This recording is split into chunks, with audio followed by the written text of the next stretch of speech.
artists, and welcome back to my channel. My name is Margot and I'm a professional artist, and today I want to share with you a quick tried and true tip that will change your art and your colors forever.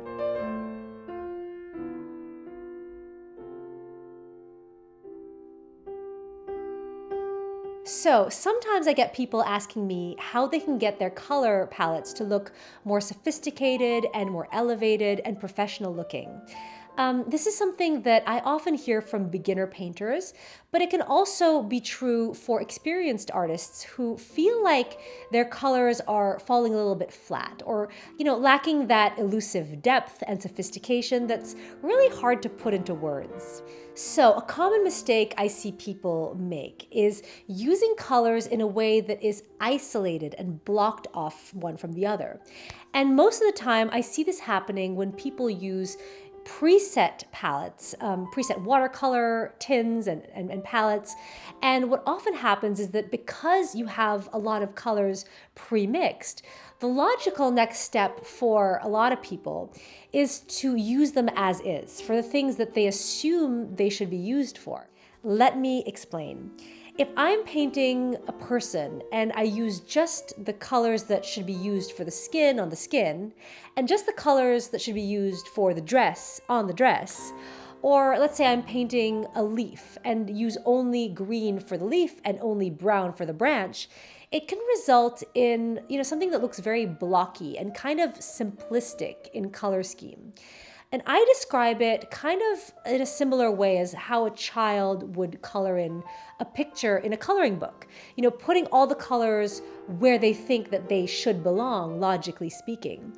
And this might look okay, but there's a way to get your colors to the next level.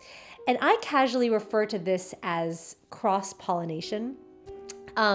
This is definitely not an actual term. So, I doubt you're going to find any art class or textbook or teacher that refers to it this way, because it's something that I just made up to describe it.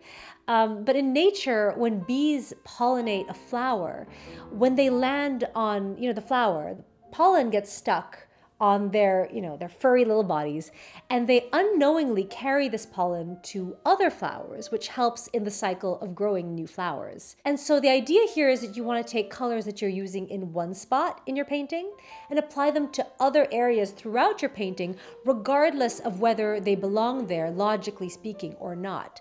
So they could be mixed into the paint of another area or another color, or it could be a color accent. Let me show you what I mean.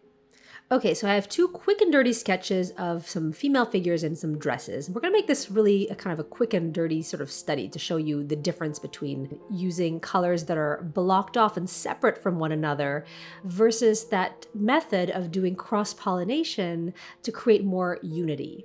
So let's start with the figure on the left, and we're just going to paint her in with all the colors exactly where they belong, I guess. So you've got the nude colored skin that's going down first, and then I think I'm going to make her dress like a blue dress or something like that to really illustrate this point. And for this demo, I'm using a combination of French ultramarine as well as phthalo blue. So I'm going to mix those two and just kind of create this very loose, more sketchy kind of watercolor drawing.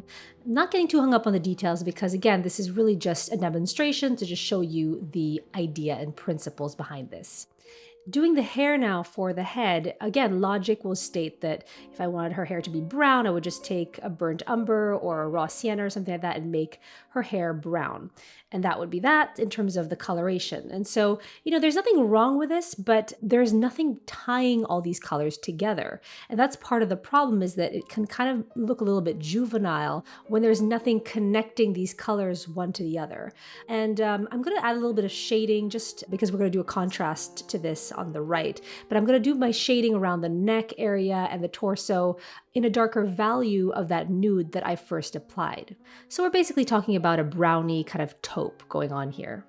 This is the first example. And so, like I said, there's nothing inherently wrong with this. It's just, I think that you could take it, or I could take it a step further and make it a way more professional and way more cohesive painting as far as the colors are concerned. So now let's repeat the same thing on the right, but this time we're going to try to incorporate the skin tones and the beiges in the blues, and we're going to try to bring the blues into the skin tones. We're going to bring some of the hair color, we're just going to tie everything together. Like the first painting, I am starting with the nudes first, and that's primarily just because in general I like working from light to dark, and that's usually what I suggest for most people.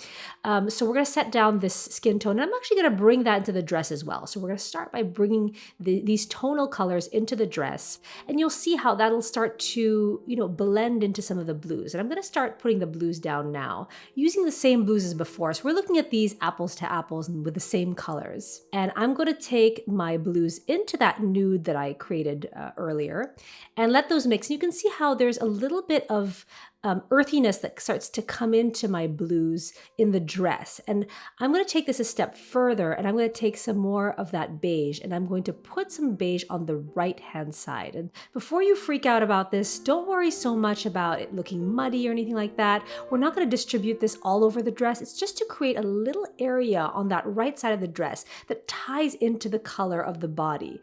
And there are some incredibly magical moments that happen when you mix these colors that don't necessarily or shouldn't necessarily belong together. And you can create some really unique and very artistic, and lack of better words, new colors and nuances between these blues and these nudes. Now let's hop on to the shading on the neck area. And here I'm going to use some blue instead of the more monochromatic taupey beige that we did for the one on the left. So right here you see that I've used some ultramarine from the dress in that neck area of the figure, and that ties everything together so much more cohesively.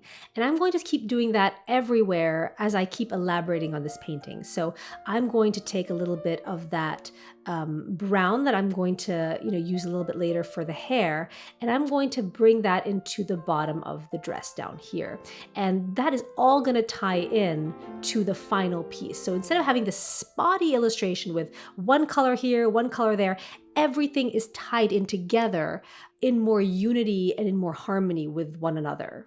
So let's wrap this up, and I'm going to do some of the brown on the hair, and I'm going to bring in some ultramarine into the hair too. So no part is going to be, isolated from any other part in the painting. And I think that hair in particular features are a great place to introduce cooler colors if you're working with them in your palette, because it works really, really well for darker tones and values instead of the muddier browns or blacks that people typically reach for.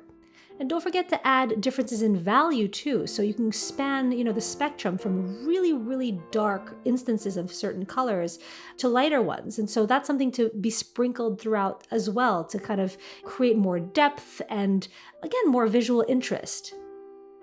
I'm circling back to the beige to bring in some of those little pops at the top of the bodice. And I don't know about you, but to me, the figure on the right is way more interesting and has so much more going on in terms of the color palette that make it a more unique and interesting and way more professional looking painting than the one on the left.